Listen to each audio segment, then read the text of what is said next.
Hello mga Mima, I'm back!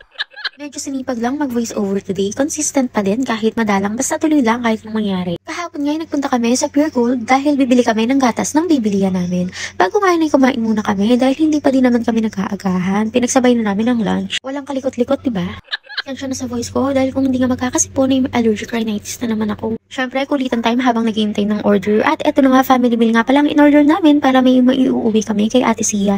At masulit naman talaga kapag itong family meal ang in-order mo. Favorite ko na nga itong roasted chicken nila at yung muffin. Ang sarap. At eto na nga, tapos na kami kumain. Marami pang natira at tinake out na namin pang ulam mamaya. Meron nga palang libreng paambika dito sa Pure Gold. At ayan, pinaglaro ko na nga muna siya. Happy na naman ang bata at nakapag-slide na naman siya.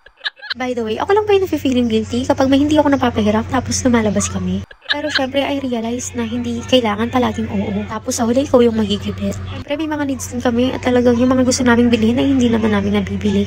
Dahil naka-budget din yung pera namin, we should prioritize our needs din minsan. Maraming bills na dapat bayaran.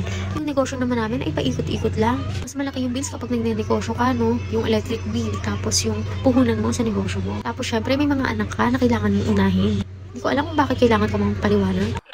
Ang kulit talaga ng bata na yan, no? Anyway, sorry sa rants ha. I just wanna explain my side din kasi. So, dito na lang mga Mima. Bye!